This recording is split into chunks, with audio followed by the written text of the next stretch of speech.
మన దేశంలో మనం జెన్జీ ప్రొటెస్ట్ అని పేపర్ లీక్కి కరప్షన్కి అగెన్స్ట్గా పోరాడుతుంటే చైనా మాత్రం టెక్నాలజీ పరంగా ఎంతో వేగంగా ముందుకు దూసుకెళ్తుంది. రీసెంట్గా తెలిసిన షాకింగ్ విషయం ఏమిటంటే చైనా ఆర్టిఫిషియల్గా సూర్యుడిని ల్యాబ్లో క్రియేట్ చేసే ప్రయత్నం చేసింది. ఎస్, మీరు విన్నది కరెక్టే. సూర్యుడిని ల్యాబ్లో క్రియేట్ చేసే ప్రయత్నం చేస్తుంది. ఇలాంటి ఎక్స్పెరిమెంట్ పైన ప్రపంచవ్యాప్తంగా అభివృద్ధి చెందిన చాలా దేశాలు పనిచేస్తున్నాయి. అందులో అమెరికా, యూరప్కి చెందిన జర్మనీ, ఫ్రాన్స్ ఇంకా చాలా దేశాల సైంటిస్టులు కలిసి పనిచేస్తున్నారు. అయినా కూడా చైనా మాత్రం ఒంటరిగా ఈ ప్రాజెక్ట్ పైన పనిచేసి మిగతా అన్ని దేశాల కంటే లీడ్లో ఉంది. ఈవెన్ మన ఇండియా కూడా సిమిలర్ ప్రాజెక్ట్ పైన పనిచేస్తుంది.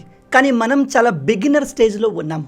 ఇప్పుడు మీలో కొంతమందికి డౌట్ రావచ్చు, వెయిట్ ఏ మినిట్, భూమి పైన సూర్యుడిని తయారు చేయడం ఏంటి? అది సాధ్యమవుతుందా? అసలు ఈ ఎక్స్పెరిమెంట్ చేయాల్సిన అవసరం ఏముంది? దీనివల్ల ఉపయోగం ఏంటి? చైనా ఇప్పుడు డైరెక్ట్గా ల్యాబ్లో సూర్యుడిని క్రియేట్ చేసేసిందా? ఈ విషయాన్ని మనం ఈ వీడియోలో డీటెయిల్గా డిస్కస్ చేద్దాం. వీడియో చాలా ఇంట్రెస్టింగ్గా ఉండబోతుంది కాబట్టి ఏమాత్రం స్కిప్ చేయకుండా పూర్తిగా చూసి అన్ని విషయాలు తెలుసుకోండి. ముందుగా మీరు సూర్యుడు గురించిన కొన్ని విషయాలు తెలుసుకోవాలి. మనకు చూడడానికి సూర్యుడు ఇదిగో ఈ విధంగా ఆరెంజ్ కలర్లో కనిపిస్తాడు. కానీ నిజానికి సూర్యుడు ఇదిగో ఈ విధంగా కంప్లీట్ వైట్ కలర్లో మండుతూ ఉంటాడు. ఈ ఆరెంజ్ కలర్ అనేది మన ఎర్త్ అట్మాస్ఫియర్ వల్ల మనకు కనిపిస్తుంది. అయితే సూర్యుని నుంచి అపారమైన ఎనర్జీ ఎవ్రీ సెకండ్ రిలీజ్ అవుతూ ఉంటుంది. మీరు నమ్మరు, సూర్యుని నుంచి కేవలం 1 మినిట్లో రిలీజ్ అయ్యే ఎనర్జీని మనం క్యాప్చర్ చేయగలిగితే అది మనకు 3.7 crores ఇయర్స్కి సరిపోతుంది. ప్రజెంట్ భూమి పైన హ్యూమన్ రిక్వైర్మెంట్ ఎంతైతే ఉందో వాటన్నిటిని ఫుల్ఫిల్ చేస్తూ 3.7 కోట్ల సంవత్సరాల వరకు ఆ ఎనర్జీ మనకు సరిపోతుంది. సూర్యుని నుంచి కేవలం 1 నిమిషానికి ఇంత ఎనర్జీ బయటికి వస్తున్నప్పుడు 1 గంటలో ఎంత ఎనర్జీ రిలీజ్ అవుతుంది? 1 రోజులో, 1 సంవత్సరంలో, 10 సంవత్సరాల్లో ఎంత రిలీజ్ అవుతుంది కావచ్చు? ఒకసారి ఇమాజిన్ చేయండి. మనం ప్రజెంట్ ఎనర్జీ కోసం క్రూడ్ ఆయిల్ని ఉపయోగిస్తున్నాము. అంటే క్రూడ్ ఆయిల్ నుంచి పెట్రోల్, డీజిల్, గ్యాస్, ఇతర ఎనర్జీ సోర్సెస్ క్రియేట్ చేసుకుంటాం. అయితే వీటిని మండించడం ద్వారా పొల్యూషన్ కూడా భారీ లెవెల్లో వస్తుంది. ఈవెన్ మనం బొగ్గును మండించినప్పుడు కూడా కార్బన్ మోనాక్సైడ్ లాంటి విషపూరితమైన వాయువులు రిలీజ్ అవుతాయి. ఈ సహజ వనరుల వల్ల మనకు బెనిఫిట్ అవుతుంది. కానీ సేమ్ టైం మనం ఎర్త్ని పొల్యూట్ చేస్తున్నాము. ఇలా మనం లాంగ్ టర్మ్ వరకు కంటిన్యూ చేయలేము. ఆల్రెడీ గ్లోబల్ వార్మింగ్ జరిగి ధృవాలు వేగంగా కరిగిపోతున్నాయి. ఇది ఇలాగే కంటిన్యూ అయితే రాబోయే కొన్ని సంవత్సరాల్లో పెద్ద పెద్ద సునాములు రాబోతున్నాయి. అండ్ ప్రకృతిని ఎదిరించేంత టెక్నాలజీ ప్రజెంట్ మన దగ్గర లేదు. సో అందుకే చాలా దేశాల సైంటిస్టులు ఒక కంప్లీట్ క్లీన్ ఎనర్జీ కోసం వెతకడం మొదలుపెట్టారు. అప్పుడే న్యూక్లియర్ ఎనర్జీ అండ్ సన్లో జరుగుతున్న న్యూక్లియర్ ఫ్యూజన్ ఎనర్జీ గురించి తెలుసుకొని ఇది ఒక బెస్ట్ ఆల్టర్నేట్ మెథడ్ అని డిసైడ్ అయ్యారు. అయితే ఈ సూర్యుడిలో ఎనర్జీ ఏ విధంగా క్రియేట్ అవుతుంది అంటే సాధారణంగా న్యూక్లియర్ ఎనర్జీ క్రియేట్ చేసే ప్రాసెస్లు 2 విధాలుగా ఉంటాయి. ఒకటి న్యూక్లియర్ ఫ్యూజన్, రెండవది న్యూక్లియర్ ఫిజన్. న్యూక్లియర్ ఫ్యూజన్లో 2 హైడ్రోజన్ ఆటమ్స్ ఒక దగ్గర కలిసి హీలియంని క్రియేట్ చేస్తాయి. అదే న్యూక్లియర్ ఫిజన్లో యురేనియం ఆటంని న్యూట్రాన్తో కొలైడ్ చేయించి 2గా విభజిస్తారు. ఈ 2 ప్రాసెస్లో విపరీతమైన ఎనర్జీ రిలీజ్ అవుతుంది. కానీ సూర్యుడిలో జరిగే ఈ న్యూక్లియర్ ఫ్యూజన్ అనేది ఒక క్లీన్ ఎనర్జీ. దీని నుంచి ఎటువంటి హానికరమైన రేడియేషన్ కానీ పొల్యూషన్ కానీ రిలీజ్ అవ్వదు. కానీ న్యూక్లియర్ ఫ్యూజన్ రియాక్షన్ ఇనిషియేట్ చేయడం చాలా కష్టమైన పని. ఎందుకు కష్టమైన పని అంటే ఈ న్యూక్లియర్ ఫ్యూజన్ రియాక్షన్ జరగడానికి విపరీతమైన ప్రెజర్ అండ్ టెంపరేచర్ కావాలి. ఎంత టెంపరేచర్ కావాలి అంటే మీ అందరికీ తెలుసు, 100 డిగ్రీ సెంటీగ్రేడ్స్ వద్ద నీరు వేడెక్కి ఆవిరిగా మారుతుంది. మనం 100 డిగ్రీ సెంటీగ్రేడ్స్నే తట్టుకోలేము. కానీ ఈ న్యూక్లియర్ ఫ్యూజన్ జరగడానికి 1.5 crores డిగ్రీ సెంటీగ్రేడ్ల టెంపరేచర్ కావాలి. అంతటి టెంపరేచర్ని ల్యాబ్లో క్రియేట్ చేయవచ్చు. కానీ ఆ టెంపరేచర్ని తట్టుకునే ఎక్విప్మెంట్ మన దగ్గర ప్రజెంట్ లేవు. 1.5 crores డిగ్రీ సెంటీగ్రేడ్స్ దగ్గర 2 హైడ్రోజన్ అణువులు ఒకదాంతో ఒకటి కలిసి హీలియంని క్రియేట్ చేస్తాయి. ఈ ప్రాసెస్లో విపరీతమైన ఎనర్జీ జనరేట్ అవుతుంది. ఆ ఎనర్జీని మనం క్యాప్చర్ చేయాలి అని చూస్తున్నాము. కానీ ఇంత టెంపరేచర్ని క్రియేట్ చేయడం చాలా రిస్కీ. అది కొద్దిగా అన్స్టేబుల్గా ఉన్న మొత్తం భూమిని సర్వనాశనం చేయగలదు. అయితే ఇక్కడ సైంటిస్టుల ప్లాన్ ఏమిటంటే న్యూక్లియర్ ఫ్యూజన్ని ల్యాబ్లో ఒక కంట్రోల్డ్ ఎన్విరాన్మెంట్లో క్రియేట్ చేస్తే చాలా తక్కువ ఇన్పుట్తో, అంటే కేవలం కొన్ని హైడ్రోజన్ అణువులను ఉపయోగించి అన్లిమిటెడ్ ఎనర్జీని క్రియేట్ చేయవచ్చు. ఒకవేళ సైంటిస్టులు ఈ ఆర్టిఫిషియల్ సన్ని ల్యాబ్లో క్రియేట్ చేస్తే మన భూమి పైన ఎనర్జీకి అసలు కొదువే ఉండదు. ఇప్పుడు మనం వాడుతున్న crude oil, petrol, diesel, gas ఇవేవి కూడా తర్వాత వాడాల్సిన అవసరమే ఉండదు. 24/7 ఎలక్ట్రిసిటీ హోల్ ప్రపంచానికి అందుతుంది.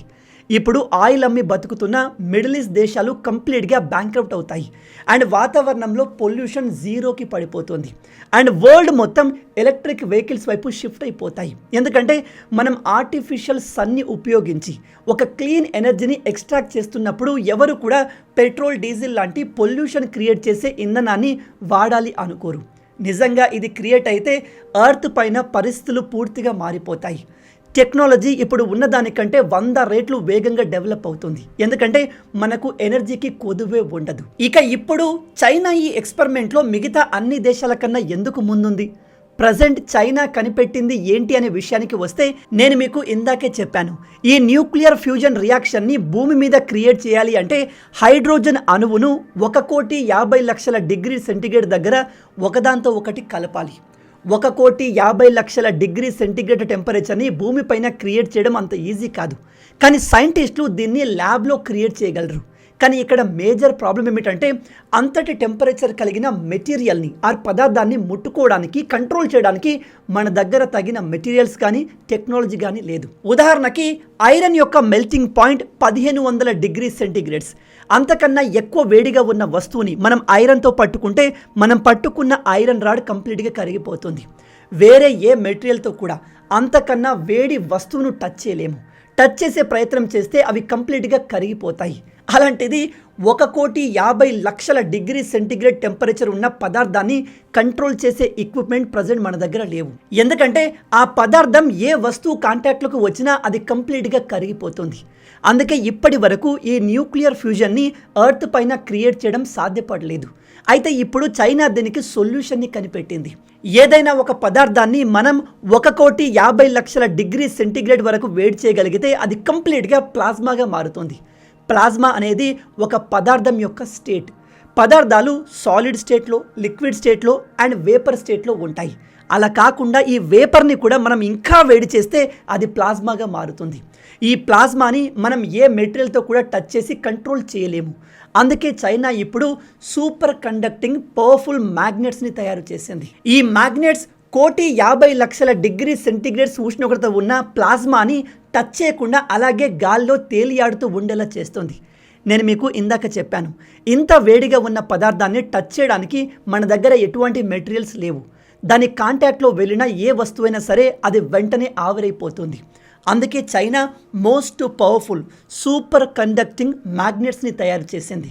దీంతో ఆ మెటీరియల్ని ఫిజికల్గా ముట్టుకోవాల్సిన అవసరం లేదు. వాటిని అలా గాల్లో తేలియాడేలా చేస్తూ అందులో న్యూక్లియర్ ఫ్యూజన్ రియాక్షన్ని జరపడానికి చైనా ప్రయత్నం చేస్తుంది. చైనా తయారు చేసిన ఈ సూపర్ కండక్టింగ్ పవర్ఫుల్ మ్యాగ్నెట్ బరువెంతో తెలుసా? 582 టన్నులు. సింపుల్గా చెప్పాలంటే 5,82,000 కేజీలు. ఇంతకుముందు యూరోపియన్ దేశాలు అన్నీ కలిసి ఇలాంటి ఒక మ్యాగ్నెట్ని తయారు చేశాయి. కానీ చైనా తయారు చేసిన మ్యాగ్నెట్ వాళ్ళకంటే ఆల్మోస్ట్ 2 రెట్లు పెద్దది.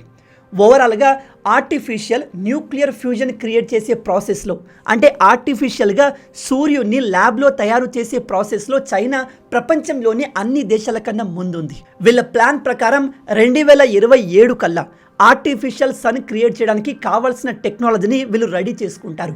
అండ్ 2030లో ఈ ఎక్స్పెరిమెంట్ని ఫుల్ ఫ్లెడ్జ్గా టెస్ట్ చేయబోతున్నారు. ఒకవేళ చైనా ఈ ఎక్స్పెరిమెంట్లో సక్సెస్ అయితే నిజం చెప్తున్నాను, చైనాను ఎదిరించడం ఎవరి వల్ల కాదు. అండ్ చైనా ఈ ఎక్స్పెరిమెంట్లో సక్సెస్ అయితే ప్రపంచ దేశాలన్నిటికీ లీడర్ అవుతుంది. అండ్ ఆ ఆర్టిఫిషియల్ సన్ నుంచి చైనా ప్రపంచ దేశాలన్నిటికీ ఫ్రీగా ఎలక్ట్రిసిటీ ప్రొవైడ్ చేయగలదు. కానీ చైనా అలా చేయదు. వాళ్ళు ఆ ఎనర్జీని ఉపయోగించి ప్రపంచం మొత్తాన్ని డామినేట్ చేయాలి అనుకుంటారు. కానీ ఒకవేళ చైనా చేసే ఈ ఎక్స్పెరిమెంట్లో ఏదైనా మిస్టేక్ జరిగితే అది ఈ ప్రపంచం మొత్తాన్ని నాశనం చేయగలదు కూడా.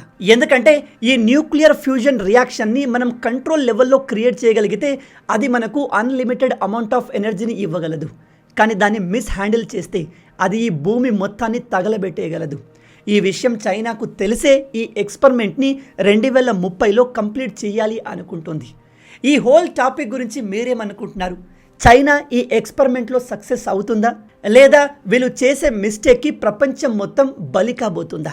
మీ ఆలోచనల్ని ఐడియాస్ని కింద కామెంట్లో చెప్పండి. కానీ ఒకటి మాత్రం నిజం, మన దేశంలో మనం కులం, మతం, జెన్జీ ప్రొటెస్ట్, పేపర్ లీక్లు, ఇంటర్నల్ ఇష్యూస్తో బిజీగా ఉంటే చైనా మాత్రం వీటన్నిటిని సాల్వ్ చేసి ప్రపంచాన్నే శాసించే స్థాయికి వెళ్తోంది.